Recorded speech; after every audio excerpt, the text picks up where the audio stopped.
ప్రభు చెప్తున్నాడు ఈరోజు లూకా 23:34 తండ్రి తండ్రి వీళ్ళు నన్ను కొడుతున్నారయ్యా, తన్నుతున్నారయ్యా, ముఖంపై ఉమ్మి వేస్తున్నారు ప్రభా, నీవు దైవ కుమారుడు అయితే కిందికి దిగిరా అని ఛాలెంజ్ చేస్తున్నారు. మీరైతే ఏం చేసి ఉంటారు? నేను చెప్తా, దూకి ఉంటారు. అవును కదమ్మా, ఒక మ్యాజిక్ లాగా దూకి ఉంటారు. ఇప్పుడు కానీ మన దేవుడు ఏం చేస్తున్నాడంటే, తండ్రి వీరందరూ ఏం చేస్తున్నారో తెలియక చేస్తుంది. ఒక్క తాగబోతు తాగితే కొడుకు తాగబోతుగా మారుతాడని తెలియక చేస్తుంది. ఒక్క విభచారంలో ఒక వ్యక్తి అక్రమ సంబంధంలో భార్యను వదిలిపెట్టి భర్తను వదిలిపెట్టి వాళ్ళ జీవితంలో జీవిస్తే కుటుంబం మొత్తం నాశనం అయిపోతుందని వాళ్ళకి తెలియక చేస్తున్నారు. దయచేసి శిక్షించవద్దు. ఆ శిక్షను చెప్పాలండి. డైలాగ్ మీరు అట్లీస్ట్ కనీసం మీరు చెప్తారని మీకోసం వేచి ఉన్నాను. ఆ శిక్షను నాకివ్వు డాడీ అని చెప్పి ఏమన్నాడు? నేను పొందుతున్న దెబ్బల ద్వారా వారికి స్వస్థత. ఈరోజు టాపిక్ ఇది. కష్టంగా ఉంది కదమ్మా. మీరు పొందుతున్న దెబ్బల ద్వారా మీ పిల్లలకు స్వస్థత.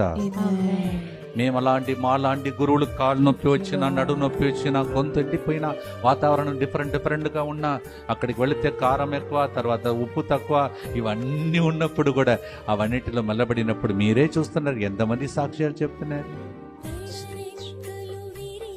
సిలువ మనకు నేర్పించే సత్యం. నీవు వేలాడుతున్నప్పుడు యేసుప్రభుని ఒకసారి మీరు చూడండి, సిలువను చూడండి. యేసుప్రభు అట్లా వేలాడుతున్నప్పుడు ఇలా చేయి ఇట్లా పెట్టుకోండి, ఇలాగే ఉండాలి. ఎంతసేపు మీరు వెళ్ళి గూగుల్ సెర్చ్ చేయండి, ఎంతసేపు ఉన్నాడు అట్లానే ఒకసారి ఆలోచించకండి. మామూలుగా చూసుకుంటూ వెళుతున్నారు కదా, అంతసేపు అట్లా ఉండాలి. సరేనమ్మా? ఓకే. అలాగే మిమ్మల్ని ఒక్క 2 నిమిషాలు చేతులు ఎత్తమంటే చేతులు కిందికి దించుతారా లేదమ్మా? మీరు చెప్పండి. If I am asking you to lift up your hand for 5 minutes, some will be acting, it comes down. Yes or no? How many hours you are standing for whom? అని ఏం పొరపాట్లు చేశాడండి? ఎందుకు అట్లా ఉండాలి? కొట్టాలంటే వాళ్ళని కొట్టు, ఆ తోగబొత్తుని కొట్టు, ఈ విభచారిని కొట్టు, ఆ సుంకర్ని కొట్టు. వాళ్ళు చేసిన పొరపాటు నేనేం చేయాలని చెప్పాడా? ఏం చెప్పాడు?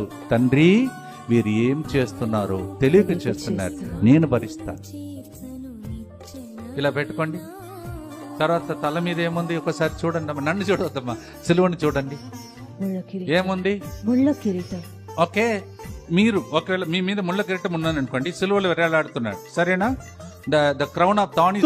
వెళితే ఈ చీలలతో కొట్టబడిన శరీరం అంతా లాగుకొని పోతుంది, భయంకరమైన నొప్పి. ముందు వెళితే కష్టం, శరీరం అంతా చీలలతో ఉన్నది కావున దాని మీద హ్యాంగ్ అవుతున్నాడు, ఆ బాధ.